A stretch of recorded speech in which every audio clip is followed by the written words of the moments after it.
On a school day like any other, Haruka, true to his routine, remains isolated at his desk, the typical loner. He is well aware of his status, and in some ways, he even appreciates the silence that accompanies him. To him, it's far preferable to any interaction with his classmates, for whom he harbors overwhelming disdain. The classroom is divided into groups: the delinquents, the popular girls, the gym brothers, and, of course, the rest of the forgotten. Haruka, however, fits into none of these circles, and this exclusion suits him perfectly. The time he gains by being alone allows him to dive into his books, a peaceful escape from the uninteresting reality around him. But, as tranquility rarely lasts, his moment of introspection is abruptly interrupted by a bright light that appears beneath his feet. With a flash of recognition, he realizes that a summoning circle is forming. For a brief moment, his heart races. An Ice Sky adventure? Perhaps, after all, he is destined for something grand. However, excitement quickly gives way to suspicion. For a loner, he's receiving far too much attention. And if he's learned anything about Ice Skies, it's that things rarely end well for those who suddenly stand out without reason. A sense of panic begins to creep into his chest. Determined not to become yet another victim of this uncertain fate, especially before GTA 6 is released, Haruka acts quickly. With the portal still forming, he bolts toward the classroom door. However, his hopes are dashed when he finds the door sealed with magic. He pushes, pulls, punches, but nothing happens. The portal completes. His classmates start to disappear one by one, their bodies fading into thin air. Time is running out. In a last-ditch effort, Haruka tries a bold move. He climbs into the ceiling's ventilation ducts, hoping the summoning circle will lose sight of him. But just when he thinks he's escaped, the light pursues him, piercing through walls and ceilings. The inevitable happens. Haruka is pulled into another world. The sensation of failure and helplessness overwhelms him, and the bitter taste of defeat settles in. When Haruka opens his eyes, he expects to see an Ice Sky cliché, maybe a pompous king or a dazzling princess, begging for his help to save the kingdom. Instead, what he finds is a bald old man, pacing back and forth, agitated and visibly panicked. God, apparently. The nervous old man explains that he's already sent all of Haruka's classmates to the other world, but Haruka's escape attempt complicated everything, making his summoning a mistake. Now desperate, God needs to send him to the alternate world quickly before anyone discovers the fiasco. Haruka, who had thus far maintained a cynical air of resignation, begins to feel his patience wearing thin when God offers him abilities to help in this new world. But all the good abilities have already been chosen. What's left? Scraps. Skills so ridiculous they border on insulting: villager skills from Minecraft, gambling dice, magical contact lenses, and, to top it all off, a stick. And, as if the humiliation weren't enough, he's only allowed to pick a limited number of these mediocre abilities. Haruka's blood boils. He explodes, reprimanding the old god for putting him in such an absurd situation.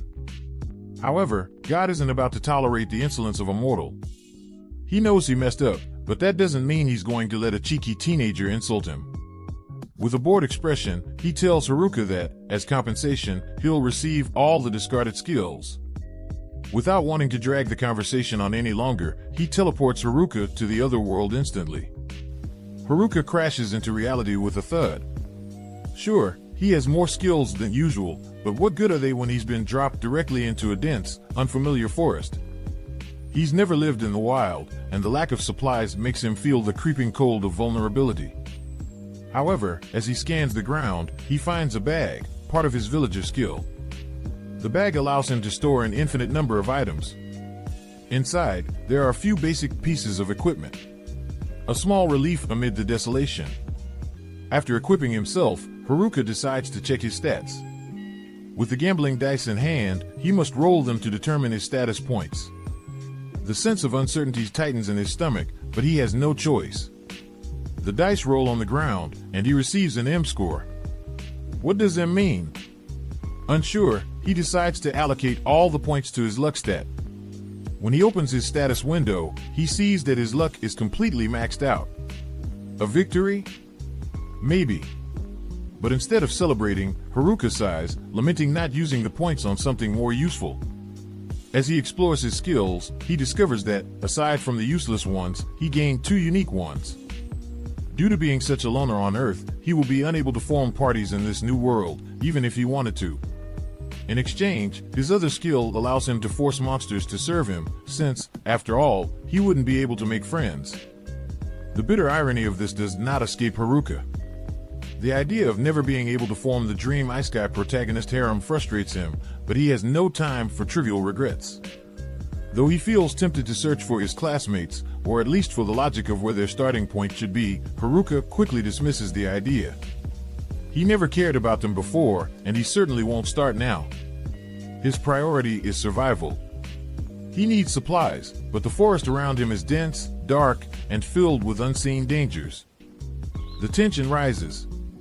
He can barely see through the trees, and with each step, the possibility of encountering a lurking monster becomes more real. However, something clicks in his mind: the contact lenses. When he puts them on, the world around him transforms. Suddenly, he can see details that were previously hidden, with the ability to assess his surroundings. Thanks to this newfound vision, he navigates the forest, finding safe mushrooms to eat and storing them in his villager bag. After quenching his thirst at a nearby river, something catches his attention. Between the shadows of the trees, a small cave reveals itself. Haruka, always cautious, mutters a silent prayer, fearing he'll find some monster lurking inside. However, upon exploring the interior, he realizes the cave is empty. The place is spacious and, to him, perfect for becoming his temporary base.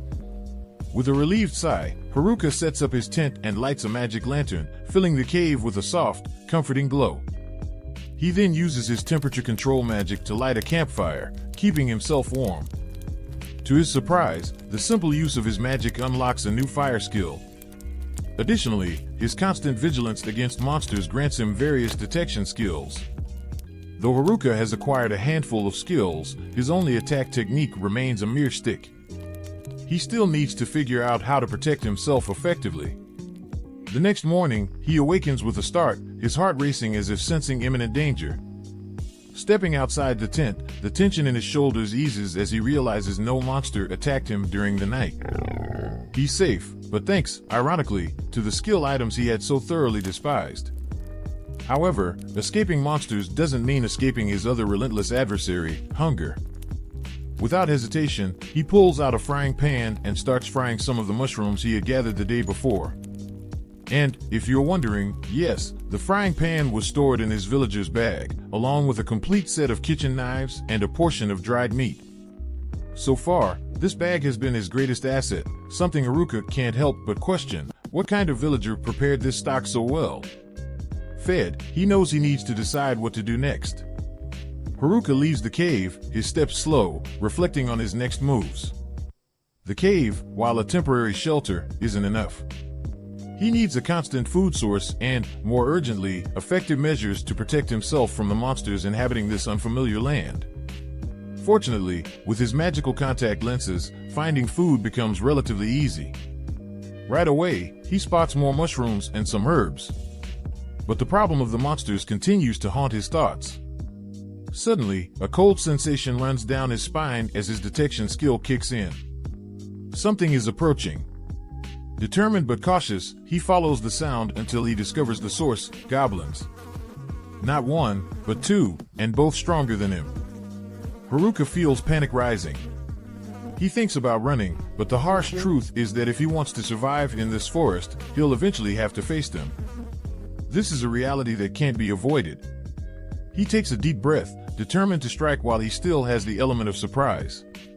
Despite his doubts about the effectiveness of his staff, Haruka enchants it with magic, hoping it will work. To his surprise, the result is far better than expected. With a swift motion, he leaps out of the bushes and strikes one of the goblins directly on the head. The powerful, precise blow stuns the monster, and Haruka takes advantage of the moment to continue the attack. Each hit is fierce, relentless, until the goblin succumbs. One down. But the other is coming. The second goblin charges, but now Haruka is in sync with the rhythm of the battle. The monster's movements are slow, predictable. He dodges easily and, with a mix of magic and brute force, takes down the opponent. His heart still races as he looks at the goblins' bodies, his first real victory in this world. Exhausted, he decides he's done enough for the day and returns to the safety of his cave.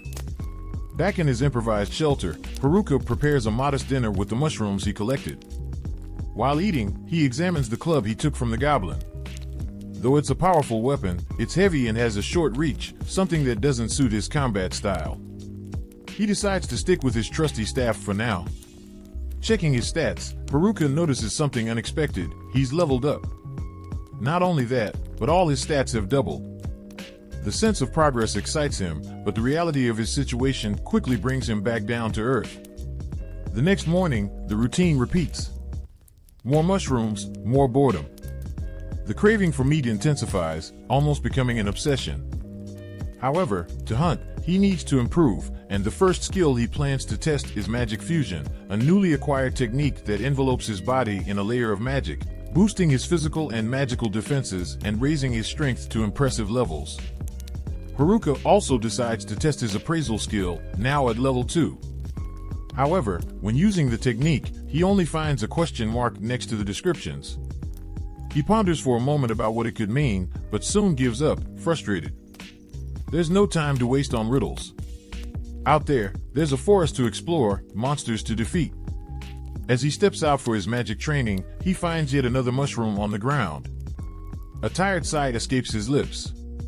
His hunger-crazed mind almost makes him believe that meat should grow on the trees in this bizarre world. With the mana infusion active, Haruka takes a step forward, but with the magical boost, he ends up launching several meters ahead, surprised by his own body's lightness. Each movement now feels precise, almost supernatural. He glides through the forest with ease, testing his newfound strength. With his confidence renewed, Haruka challenges 2 more goblins, defeating one with a single blow. The power flowing through his body is intoxicating. He thinks he can defeat more, maybe even a larger group. However, upon spotting 3 goblins together, his courage wavers.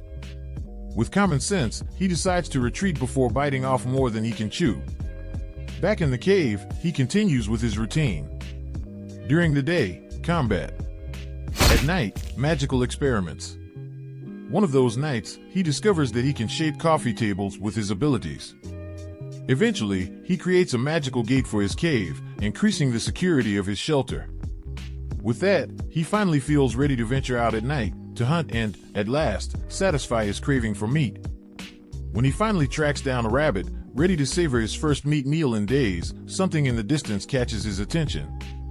His first thought is that more goblins are approaching, but upon closer observation, he realizes that fate has brought him something far more troublesome, his former classmates. The delinquents, the popular girls, the gym brothers, and even the nerds are there, scattered throughout the forest. Haruka hesitates. He hated being around them, but seeing them there, the sense of isolation becomes more real. He ponders for a brief moment, especially upon spotting the class representative, who had always been kind to him. Could he step out of his refuge and offer a simple hello? But soon, reason prevails. He has finally achieved the solitude he always longed for. A world without small talk, without the presence of people who annoyed him, without the pressure of social interactions. No, he won't ruin that. Resolved, Haruka chooses to ignore his classmates, opting for the path of solitude. He will conquer this world alone, with no one to interfere with his destiny. Haruka hid in the bushes, trying to stay invisible as the delinquents approached. One of them was convinced he had heard something coming from that direction, so he went to check. To Haruka's relief, all he found was a rabbit, and soon the group moved on. Feeling temporarily safe, Haruka decided to follow the delinquents, curious to see if they were up to something. He listened carefully, hoping to catch some useful information, but was soon disappointed. All the delinquents were having was a deep discussion about the class vice representative's chest. With no authority to stop them, Haruka was slightly worried about what the delinquents might do to the girls, but he was confident the class representative would handle things as she always did. However, things took a turn when he overheard them talking about using a connection with Tanaka, due to his abilities, to get whatever they wanted. Haruka realized they were planning something more serious. But intervening would mean talking to them, and he was firmly against any kind of social interaction. Back at his cave, he started grilling some mushrooms, but then it hit him: his loner skill had just leveled up. It was as if even his status screen acknowledged his isolation. It was probably because he avoided his classmates, but on second thought, it wasn't that bad. In fact, Haruka wanted to level up even more since his overall level was still stuck at 3. The problem was, 2 of his skills, Jack of all trades and useless skills, just wouldn't evolve. He didn't even know what those skills meant. Jack of all trades seemed simple enough, being competent in many areas but never mastering any specific craft. But useless skills intrigued him more. The best explanation Haruka could come up with involved puppetry, but that didn't make much sense to him. He decided to let the matter rest for now, focusing on his meal, though he still longed for a good piece of meat. Afterward, he called it a day and went to sleep. But fate wouldn't let him rest. In the middle of the night, a noise outside disturbed him. Reluctantly, he got up to investigate, expecting to find the delinquents causing trouble again. But what he saw was different. This time, it was the nerds. They were fighting a group of goblins and were clearly struggling.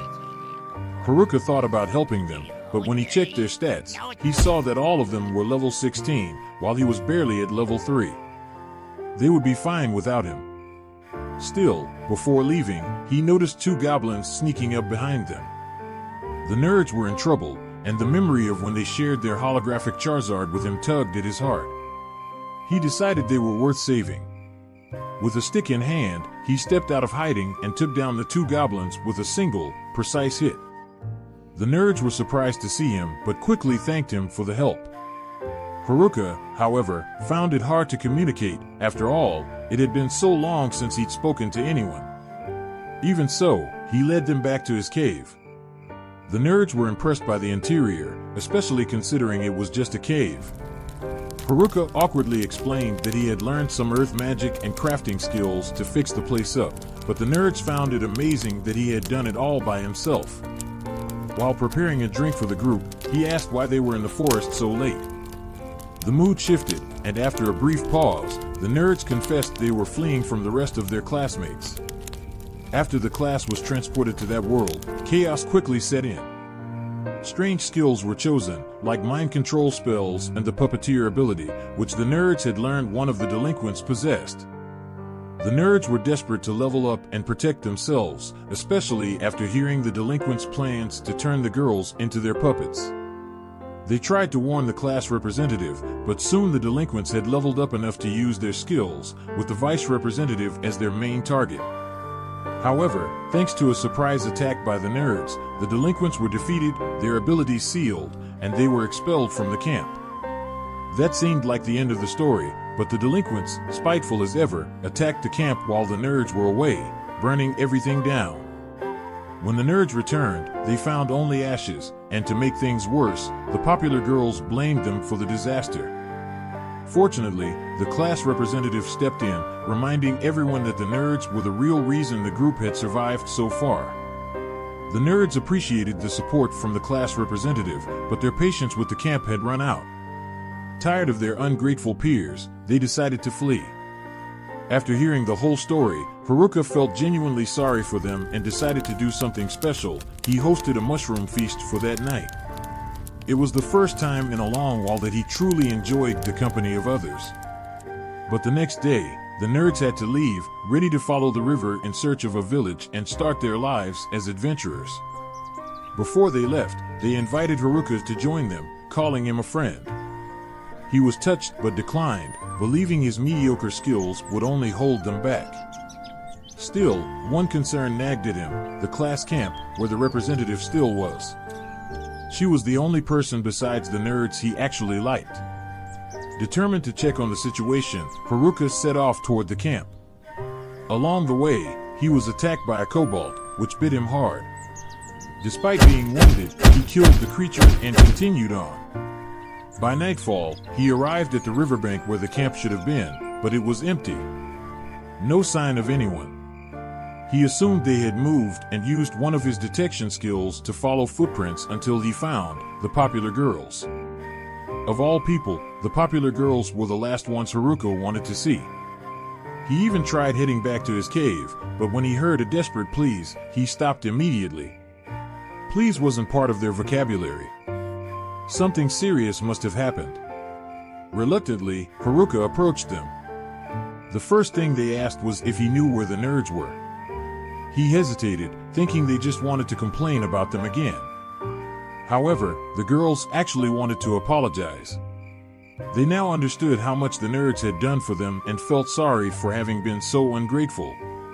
But the nerds had already left, and the girls, with no survival skills, were lost.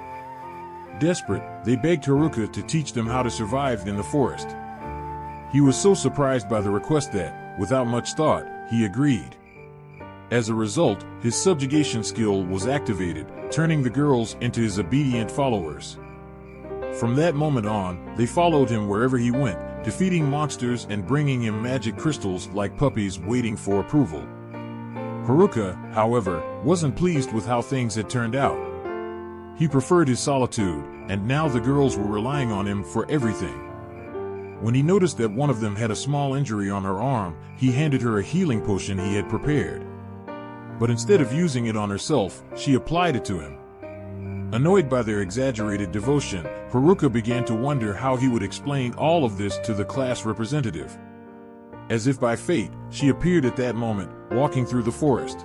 As soon as the class representative catches Haruka's attention, he freezes. He has no idea what to say to her, and to make matters worse, he doesn't even know her name, despite all the years they've spent in the same class, ever since elementary school. She has always been kind to him, so when she realizes that he never bothered to learn her name, it's hard for her to believe. A few minutes later, the rest of the girls from the class arrive, practically all of them, except for the popular ones who were following the representative's orders. Speaking of which, the representative notices that the popular girls are standing behind Haruka, looking a little lost, and her first assumption is that he must have done something to them. He would like to say he did nothing, but the truth is that, even unintentionally, his ability ended up turning the girls into his servants, and he doesn't know what to do to fix it. Haruka tries to explain the situation as innocently as possible, but none of them seem to believe him. Exhausted, he turns to leave, but the representative stops him, insisting that he stays while she checks on Shimazaki. Fortunately, a small shake is enough to break the enchantment, and Shimazaki assures everyone that everything is fine. With that, Haruka thinks he can finally go, but the representative still wants to know how this whole subjugation thing happened, and she's not ready to let him off the hook so easily. As they argue, Haruka steps away and leans against a tree. With nothing better to do, he decides to practice his expansion magic for when he gets back home. He tries to create a basement, but he makes a mistake and ends up buried in the ground up to his neck. He remains trapped there, helpless, until the representative finds him, perplexed to see him in such a state after only asking him to wait for a few minutes. Boredom makes you do some crazy things, he thinks as she pulls him back to the surface. Finally free, she apologizes for not trusting him, especially now that Shimazaki clarified that he was only trying to help. Haruka doesn't recall promising to help anyone, but seeing that all the girls are thanking him, he decides to just accept the praise. With everything settled, he wants to head back home, but the girls aren't thrilled at the idea of being left alone in the forest. The representative hears Haruka mention that he has a house and asks about it. He explains that, with some free time, he managed to build a place to live. The girls are impressed. He managed to build an entire house, while they struggle to maintain a simple campsite. So, they call for an impromptu meeting. The representative asks how many people Haruka's house can accommodate, and he estimates that with a few adjustments, it could house around 200 people, maybe more if they remove some furniture and empty out the indoor pool. The representative feels a bit envious of how well Haruka is handling things, and though she doesn't like to impose, she asks if she and the other girls can stay the night, since they are all homeless at the moment. Haruka panics. Having a bunch of guy friends around is one thing, but a whole class of girls? After regaining his composure, he agrees and starts guiding them to his house. After so much time wandering in the forest, he navigates it with ease, helped by an ability that aids him in finding his way. Finally, when they arrive, the girls are amazed by Haruka's house.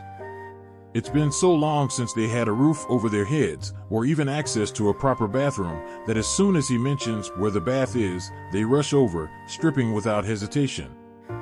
There's no way Haruka can sleep in the same room as all of them, so he sets up a tent outside and prepares to spend the night there. As he tries to relax, the representative enters the tent to talk. She thanks him for all his help, confessing that ever since the nerds left and the Jim brothers decided to take off, things had been tough for them. But now, after a bath and a decent meal, the mood is much better.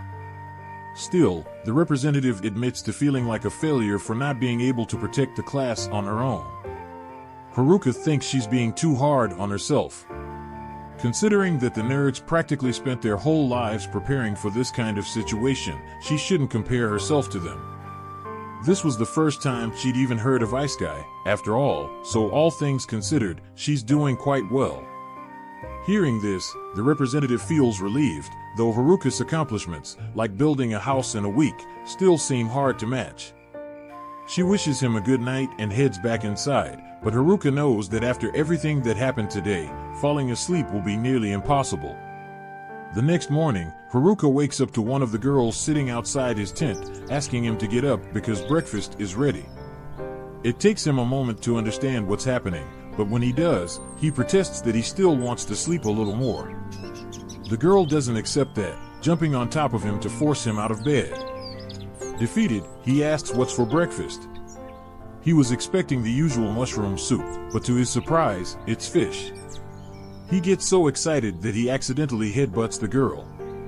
She gets slightly hurt, but Haruka hardly notices, so happy is he to finally have something different to eat. The representative finds it funny that he's so excited about fish, considering he lives near the river. Haruka explains that despite that, he's terrible at fishing and has never caught any. Impressed by how efficiently the girls manage to catch fish, he asks to see their method, and the representative agrees, taking him to the river. One of the girls uses a lightning magic ability to electrocute the water, and several fish float up, ready to be collected. Haruka is impressed and asks her to repeat the trick. She hesitates but eventually gives in. This time, he uses his packaging ability to seal the lightning's energy, acquiring the magic for himself. Intrigued, the representative asks what Haruka did, and he explains that his packaging ability, combined with other skills, allows him to absorb magic. It could be useful, but he doesn't think it's that impressive since most of his abilities seem kind of pointless. While some girls play in the river, Haruka takes the opportunity to ask the representative about their plans. She says they intend to go to the nearest village and find the nerds, but they need to level up to face the dangers outside the forest. Haruka offers to train them before they head out, and they accept. Shortly after, the group is gathered in the forest. Haruka asks the girls to share their levels, and all of them are above level 15, which makes him feel a bit down for still being at level 7. To start the training, he challenges them to face a group of kobolds. The girls think it will be easy, since the kobolds are level 6, but moments later, all of them are on the ground, defeated. The girls manage to settle in, as Haruka's tent has the ability to expand. Even so, he still has no idea why they decided to gather there. After a brief debate, they return to the fight, confident that this time they will be victorious. Haruka is pleased to see the group's renewed motivation, but, to be honest, he doubts they will succeed. Before the girls set out, the same one who brought breakfast the day before approaches Haruka, wanting to apologize for her behavior. She admits that initially, she only got close to him to test if he would try to take advantage of the situation. At first, she didn't trust him, but after he offered shelter, food, and training, she began to believe that maybe he was trustworthy. Now, she promises to be there again the next morning, with breakfast ready. Haruka is happy with the change in her attitude and, since he doesn't know her name, he nicknames her Fish Girl. The next morning, Haruka is pleased to receive the fish brought by the Fish Girl. However, the calm doesn't last long, as he soon hears the other girls excitedly talking about facing the kobolds again, seeking revenge. Before they can rush off, the representative calls them back, stating that they need more training. Without it, defeat is certain. She suggests they start by practicing with goblins, but the battle against these creatures doesn't go as planned. Despite the defeat, some still believe they're ready to take on the kobolds, while others pretend to be sick to avoid more combat. Haruka has a bad feeling about this insistence but is prepared to intervene if necessary. However, to his surprise, the girls show that they have learned from their mistakes in the fight against the goblins, joining forces to finally defeat the kobolds. The representative congratulates them on the victory, and Haruka feels relieved to see that they are starting to manage on their own. Perhaps, at last, he can return to his solitary life. But then, the representative approaches and thanks him for agreeing to accompany them to the nearest village. Haruka is sure he never agreed to this, but faced with her insistence, he ends up giving in. Shortly after, everyone has their things packed, ready to leave the forest. Haruka reminds them that they don't know what they might encounter out there, so everyone should stay alert. Meanwhile, in another part of the forest, one of the boys from the class is desperately running for his life. He makes the mistake of looking back and trips over a rock, ending up cornered. With nowhere to run, he is strangled to death by his pursuer. Haruka's top priority now is to keep the girls safe, as the delinquents will surely come after them. To achieve this, he needs to get them out of the forest as soon as possible. A little further ahead, he crosses paths with a gigantic orc and sees the perfect opportunity to teach the girls how to defend themselves properly. He warns them to stand aside and pay attention to how he will handle the situation. With an air of confidence, Haruka charges at the orc with his stick. The monster raises its club with the intent to smash it into the ground, but when it looks down, it realizes that Haruka has simply vanished. He is hiding behind a tree, and given the orc's slowness, it would be impossible for him to be hit. However, if Haruka wants to fight back, he will need to come up with a plan. He recalls the nerd saying that physical attacks are ineffective against orcs, so the safest option to defeat them is to use magic. He opens the status window to check if he has any magic available and sees that he has mastery over all elements, thanks to his special ability. But before he can cast any spell, the orc finds him and uses its club to destroy the tree where Haruka was hiding. With no other choice, he dodges the blows until, tired of evading, he suddenly appears behind the orc and knocks it to the ground with a single blow from his stick. The orc falls dead. Haruka is surprised. He didn't expect a physical hit to work so well. The girls, on the other hand, are frustrated because they didn't learn anything by watching the orc be defeated so quickly. Haruka apologizes, promising to use magic next time so they can really see how it's done. The next time he spots an orc, which is simply wandering around, Haruka prepares a fire spell in his hand and casually throws it at the monster's face. The orc collapses and doesn't get up again. The girls are even more annoyed, thinking they will never learn to defend themselves if he keeps killing everything in the blink of an eye. Later that night, the group enjoys orc meat and has a barbecue. While Adriana relaxes and enjoys the moment, Haruka keeps busy setting up traps to ensure they aren't attacked during the night. His tent, by the way, has a skill that prevents them from being detected by enemies. With that, he believes they are well protected. Still, he decides to plan the route they will take in the morning. Activating his maximum skill, he begins to examine the path ahead when suddenly his sharp perception alerts him to the presence of someone nearby. He goes to investigate and soon distinguishes 4 male figures emerging from the darkness. At first, he tenses up, thinking they might be the delinquents. But as the men get closer, Haruka realizes they are just the Gem brothers, and he feels an immediate relief since he won't have to fight them. Meanwhile, the WCK class was looking for Haruka and spotted him talking to the 4 guys from a distance. Even without apparent hostility, Haruka still wonders what the Gem brothers are doing there.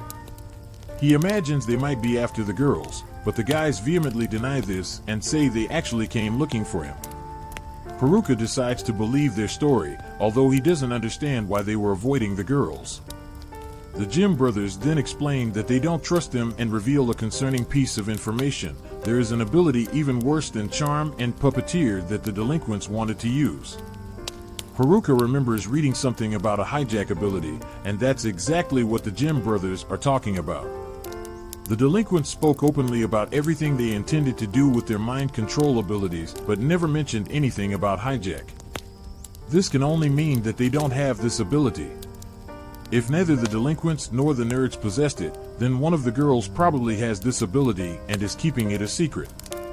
With a mischievous smile, Haruka decides to tease the Gem brothers by hinting that he might be the one with the hijack ability, but the guys don't seem fazed by the provocation at all.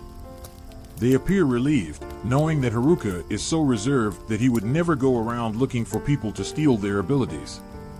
Haruka then admits that he doesn't possess the hijack ability, although he has a subjugate ability that can turn people into his servants.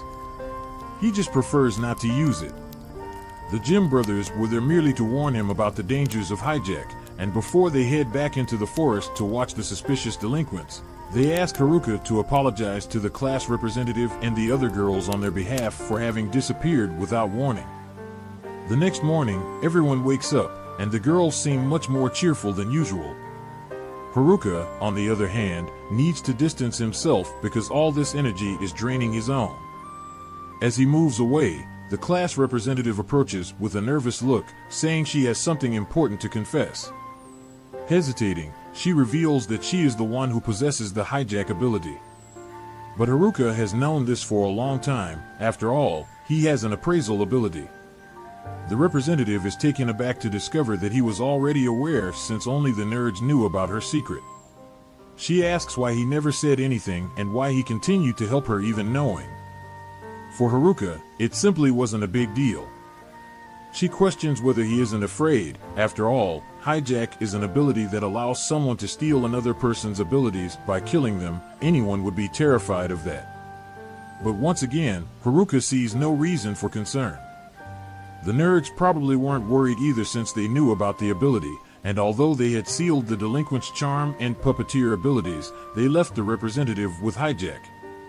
This can only mean that, at the very least, they trust her not to abuse that power. Haruka feels the same way, as he is sure she would never kill anyone. Touched by Haruka's trust, the representative lets a few tears escape. He finds it funny, considering she has been crying quite a bit in recent days, but she quickly blames him for being the reason behind so many tears. The group continues through the forest, and after traveling a good distance, Haruka announces that everyone can take a break. He pulls out a juice box and offers to sell it to the girls, but since none of them have any money, one girl suggests paying in another way in exchange for the juice. The class representative quickly intervenes, leaving the girl without the juice. After this brief pause, they resume their journey.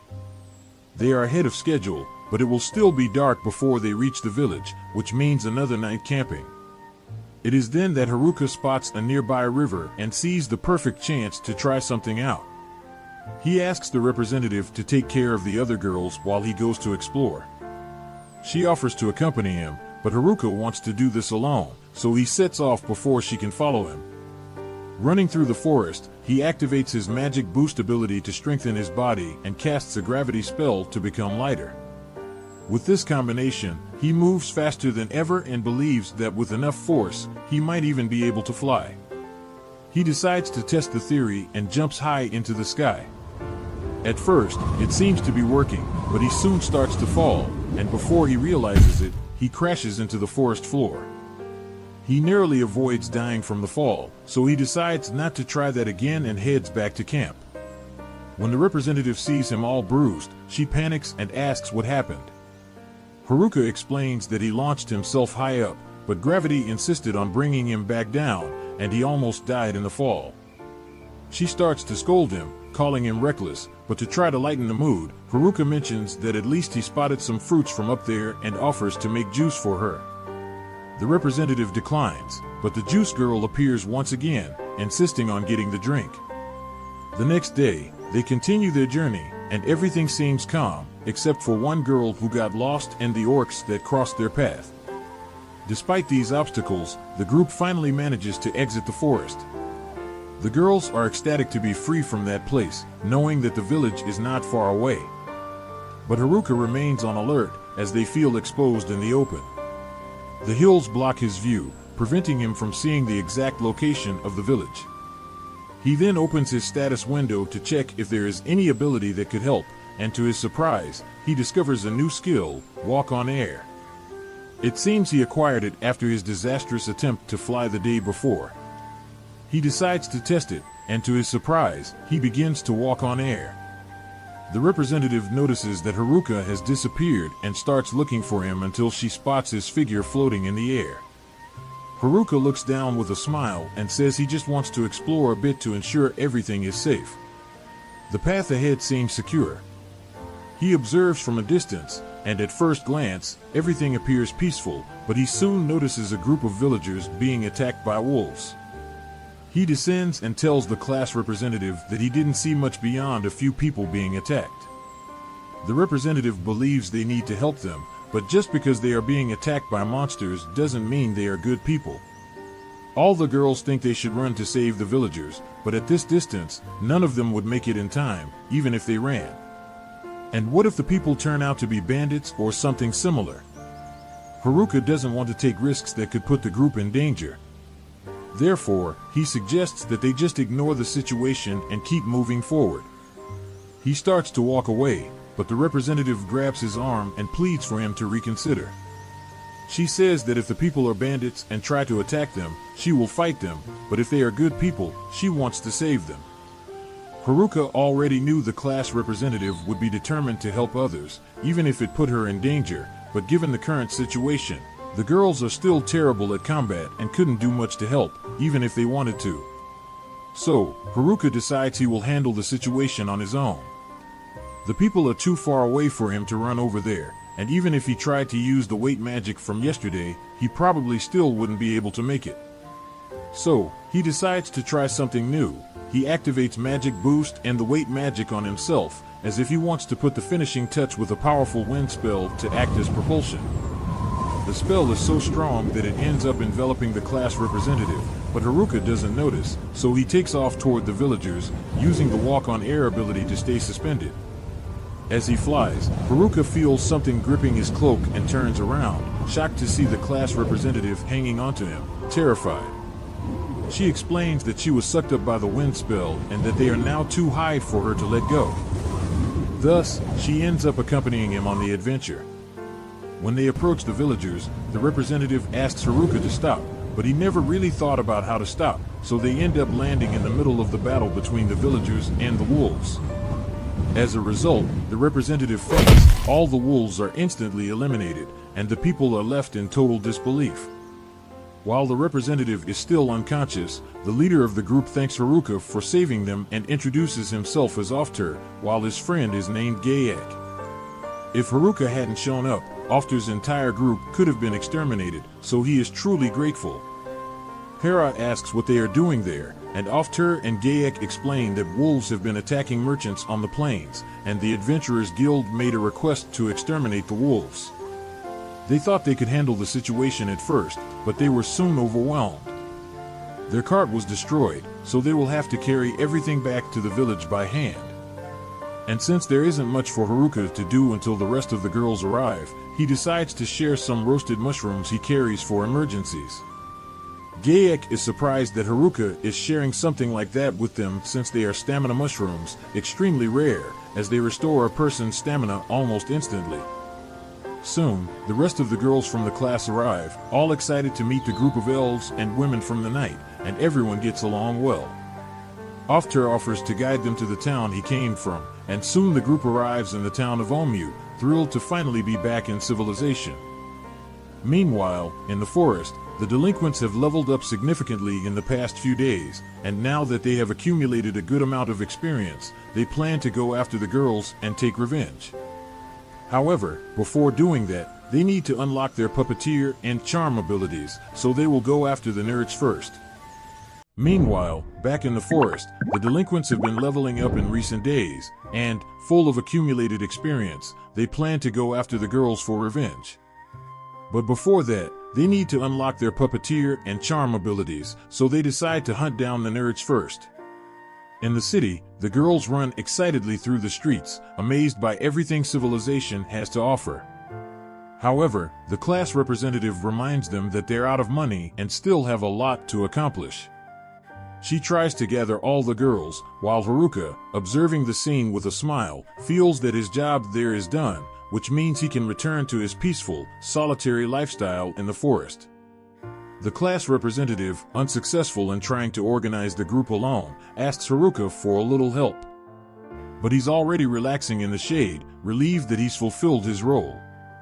Annoyed, she understands his relief, but reminds him there's still much to be done.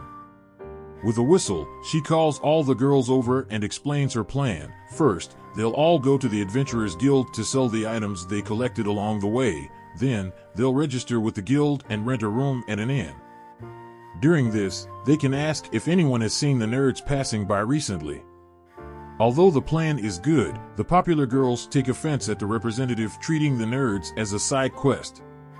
She apologizes, but Haruka teases the popular girls for caring so much about them, eliciting discreet laughs. Shortly after, the group arrives at the Adventurers Guild, a place far more intimidating than Haruka expected. Everyone inside is already eyeing them with hostility, and he senses that entering won't be pleasant. But then an employee approaches and informs him that the guild master wants to speak with him. Foreseeing bad news, Haruka asks the representative to register everyone while he heads upstairs, mindful of the even more intimidating stairs on the upper floor. At the end of the hallway, he meets Georgitech, who leads him to the guild master's office. To his surprise, the intimidating-looking man only thanks him for saving Ofter and his group. After the meeting, Haruka goes down and notices a counter where it seems possible to sell magic stones. When he approaches the attendant and confirms this, he empties a pile of stones from his bag. However, before he can finish unloading, the attendant asks him to stop. He's already provided enough to give her 2 extra days of work. She asks him to return the next day as she needs time to finish the evaluation. Haruka doesn't mind waiting and hurries to register as the girls have completed their adventurer signups. But upon entering the registration room, his excitement quickly fades. After the evaluation, the guild employee informs him he's too weak to become an adventurer. The guild requires adventurers to be at least level 10, and in a qualified group, solo adventurers need to be level 20. However, Haruka is only level 9 and possesses a reed skill that prevents group formation. In short, he'll be unemployed for quite some time. Later, the class representative takes everyone to the inn reserved by the guild, but Haruka starts sweating nervously, noticing that the place seems, well, like a love hotel. To his relief, it wasn't what it seemed, and they all bid each other good night, heading to their rooms. The next morning, they meet at the diner for breakfast, and the class representative, excited, says the city is known for being very safe, so everyone is free to explore. The girls beam with excitement and start planning shopping trips. Seeing that they can manage on their own, Haruka decides he'll return to the forest as soon as he's paid for his crystals. Right after breakfast, he heads to the guild to check if the appraisal is ready. Upon arrival, he is greeted with sincere apologies. They don't have enough money to pay him all at once. The guild master himself appears to apologize and asks if Haruka would accept payment in installments. Haruka agrees, and the master thanks him for his understanding but hands him the value of the stones already appraised, 8 million eras. From what he and the class representative have learned since arriving in Omu, the currency here has practically the same value as money on Earth. In other words, Haruka has just gotten rich. The amount is so high because he brought more Fankstones than the guild had ever seen and even defeated those green wolves, which increased the value. With a small fortune in hand, Haruka decides to do some shopping before returning to the forest. G takes him to a place he thinks Haruka will like. However, Haruka feels they're heading to a rather adult location. But, to his disappointment, GAC only takes him to a rundown weapon shop. The shop collects special dungeon equipment, and since Haruka is a unique case, Gallic thinks it's the ideal place for him to get gear. The place looks suspicious, but Gallic assures him that the items are of the highest quality. Haruka trusts him but still wants to test a few things before buying. The items might look odd, but their effects are incredible, so he spends the entire day browsing and buying as much as he can afford. At one point, he notices an interesting necklace, but the only description his appraisal skill offers is support 7. Thinking back, Haruka recalls receiving the same message when assessing his villager set, so he decides to ask the seller what support 7 means. The seller explains that, in the case of the necklace, it can combine the effects of up to 7 items and allows the wearer to use them simultaneously. This seems extremely useful for Haruka, and if the effect also applies to his villager set, it means he'll be able to stack even more effects on his equipment. Excited, he begins to organize all the items to choose the best effects to combine, but at that moment, the class representative appears and starts shouting at him for staying out so late. Haruka realizes that he has indeed been there for hours, but he still has many items he wants to test. While holding one of the items, it suddenly starts to react, and before he knows it, all the items in front of him merge into one. The seller, obviously furious, points out that Haruka hasn't paid for anything yet, and all those items cost well over 10 million. Haruka panics because he doesn't have that much money, so GAC pleads with the seller to accept the 8 million that Haruka has. The next day, Haruka is devastated that he has spent all his money and is now completely broke. He wishes he could go out to collect more crystals, but no one can leave the city to hunt monsters without being registered as an adventurer. He even tried to sneak out with some girls, but the class representative caught him and started yelling at him again. Haruka then devises a perfect plan to sneak out without her noticing. His villager cloak has been combined with an invisibility cloak, so with that, he should be able to leave the city unnoticed. He stealthily passes by the class representative and the other girls, even feeling a twinge of guilt for leaving without telling them. Surely they would try to stop him if they knew. Haruka escapes from the inn and, once outside, makes the rash decision to remove the invisibility cloak. As he tries to jump over the wall, he is seen by some girls who are outside, and they ask where he's going. Startled, Haruka ends up hitting his groin against the wall, falls to the ground, and yells at the girls for scaring him like that, but they say they only wanted to know why he was jumping over the wall. He recognizes them as part of the athletic group but notices that one of them is missing. With his perception skill, he locates her and, to his horror, discovers that she is about to undress in the middle of the street. Haruka and the athletic girls rush to stop her, and even though they manage to get there in time, Haruka's escape plans are ruined. Haruka offers to join the group on a guild mission, but the class representative refuses without hesitation, still resentful that he tried to abandon them the day before. She assures him they'll be back soon, and Haruka agrees to wait for them, but as soon as they leave the city, he smiles contentedly, as he had already planned something else. Learning from the mistake of the previous day, he keeps his cloak on until he is outside the gates before removing it. Now that he has officially managed to leave, nothing is stopping him from returning to his home in the forest. As he runs, he spots destroyed buildings in the distance but decides to ignore them. No matter how interesting a side quest it could be, he just wants to go home. Along the way, he also encounters a horde of goblins that would be a great source of experience, but he passes right by them. However, he soon comes across a carriage being attacked by bandits. The people inside desperately call for help, but he hesitates. But before he can move away, the bandits intercept him. Reluctantly, Haruka tries to explain that he doesn't want to get involved, but they attack him, forcing him to retaliate. With a single fire spell, he takes out the enemies. His staff, a combination of items he recently obtained, proves to be powerful.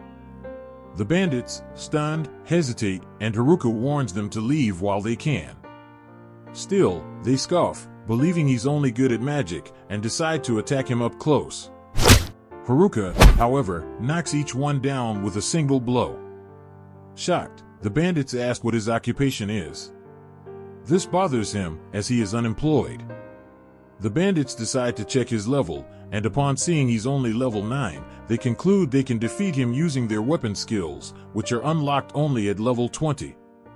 Knowing how powerful they are, Haruka feels a bit anxious. They begin to use their skills, but as they shout the names of their attacks, Haruka easily dodges until they all collapse from exhaustion. At that moment, a girl approaches him, and he senses that yet another inevitable side quest is about to begin. She introduces herself as Marielle, from a noble family, and thanks him for helping her. However, she reminds him that he tried to ignore her at first and isn't sure if she should really thank him. Still, she asks him to accompany her back to the city, fearing for her safety, and mentions a reward, which convinces Haruka to agree.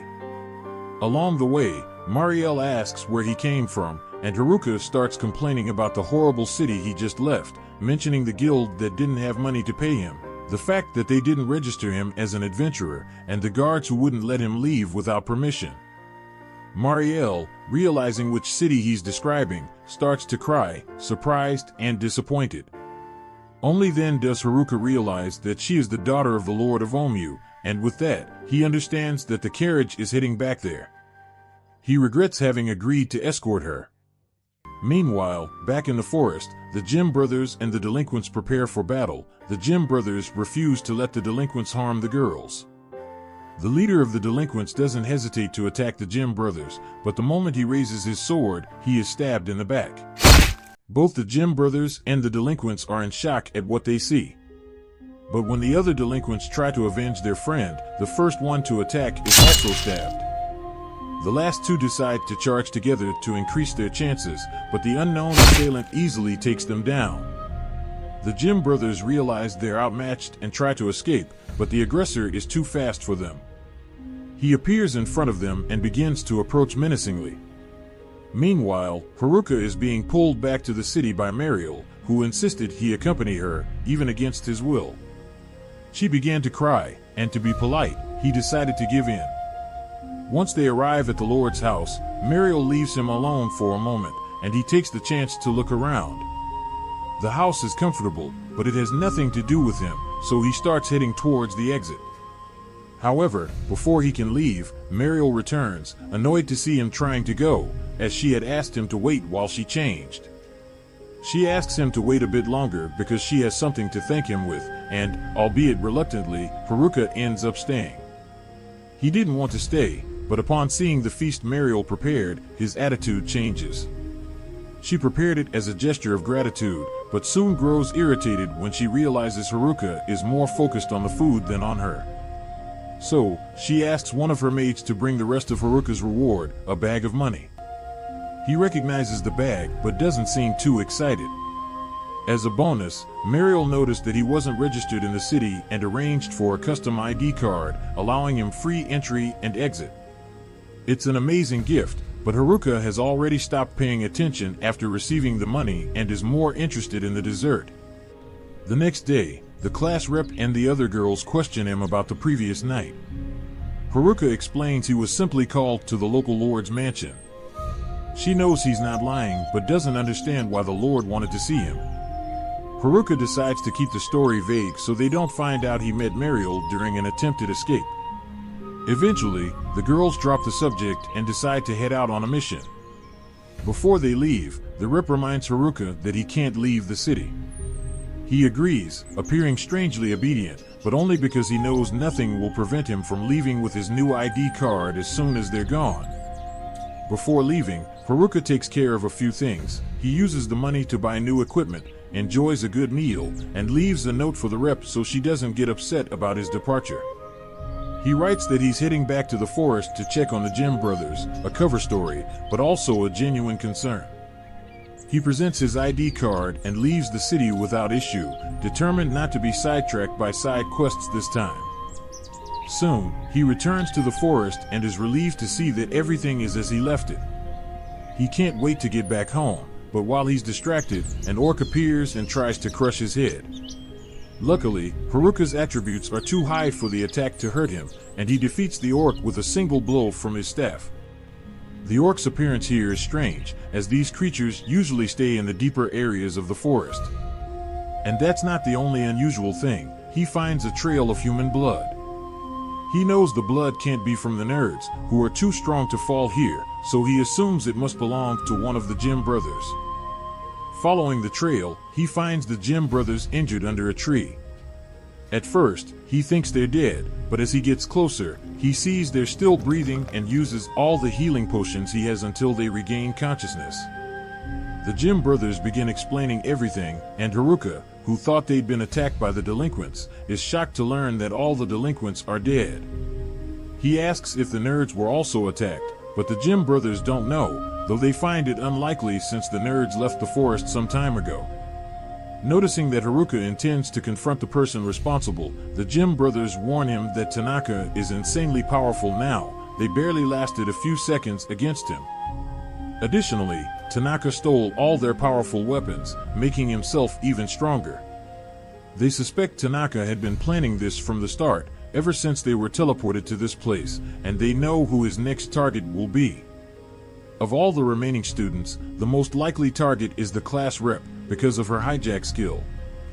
Haruka considers this possibility, but only the rep, Merid, and he himself knew about this skill, so he wonders how the information leaked.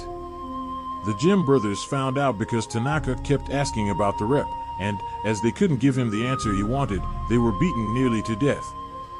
Knowing that Haruka is strong enough, they hope to stand a chance if they fight together, but Haruka doesn't know if he really wants to get involved in a battle like this.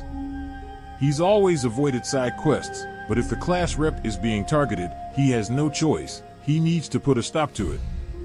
He's clear with the Jim brothers, this is a battle he'll face alone.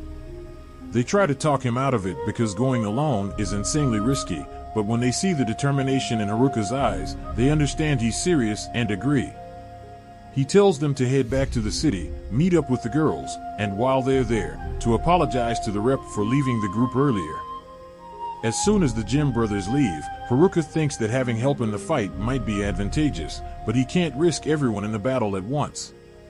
If Tanaka defeated them, no one would be left to warn the girls. The best option is to go alone and ensure he's prepared for the confrontation. In the village, the class rep is very worried, noticing that Haruka has left the city, but the other girls calm her, saying he will surely come back. In the forest, Haruka is already thinking about how to face Tanaka. The Jim brothers told him that Tanaka has extremely powerful weapon skills. Even the weapon skills of regular bandits are frightening, but Haruka has learned that once a skill animation starts, it can't be cancelled. If Tanaka tries to use a skill against him, Haruka knows he has to exploit this weakness. Suddenly, he notices several goblins drawn by the blood of the Jim brothers. These goblins are high level, so Haruka eliminates them to gain experience, but still can't level up. He wants to face something stronger to earn more points, and as if by magic, a Goblin King appears. He prepares to take it down. The Goblin King is powerful, its attacks fast, but Haruka dodges at the last second. A single strike from the creature could be fatal, and he doesn't have time to counter without getting hurt. He decides to use his teleport skill to combine multiple abilities into a new one. With this newly created skill, he slips past the Goblin King and defeats it in an instant. But as he celebrates, a terrifying presence appears behind him. Now he has to brace himself for another fight. This time, it's a Goblin Emperor, level 50, while Haruka is still level 9. He knows he can't win against this creature head-on, so he uses his combined skill again and charges forward. As he gets close, he attacks with all his might, but it has no effect. The Goblin Emperor stands as if nothing happened and attacks Haruka with incredible speed. He realizes the goblin is using weapon skills, as the strikes are too strong. Haruka finds an opening in the middle of the skill animation and counterattacks. He hits the goblin's chest, sending it flying back, but it starts healing immediately. Haruka realizes that normal attacks won't work and tries to create another combined skill. But before he can, the Emperor uses a powerful weapon skill, launching deadly slashes. Haruka barely manages to block, and, injured, knows he must keep fighting if he wants to become strong enough to protect his friends. He gets up and, in a desperate attempt, charges the Goblin Emperor. When the sun rises, Haruka is the last one standing, and for his victory, he levels up twice, reaching level 11. Back at his home, he checks his new skills.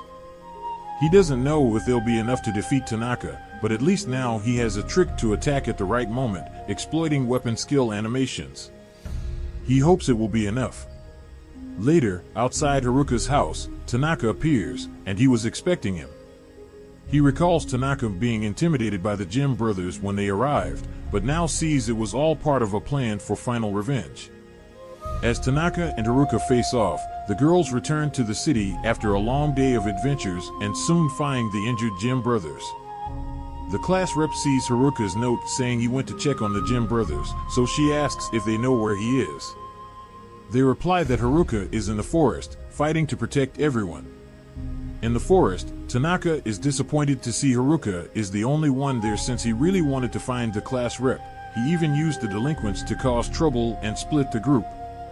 Haruka now understands that Tanaka was responsible for everything, and Tanaka admits he's willing to kill as many as necessary to get what he wants. He ignores Haruka and decides to go after the class rep to steal her hijack skill. Even though Haruka doesn't have much affection for his classmates, he wants to protect them. Raising his staff to Tanaka's neck, he declares, "You're not going through."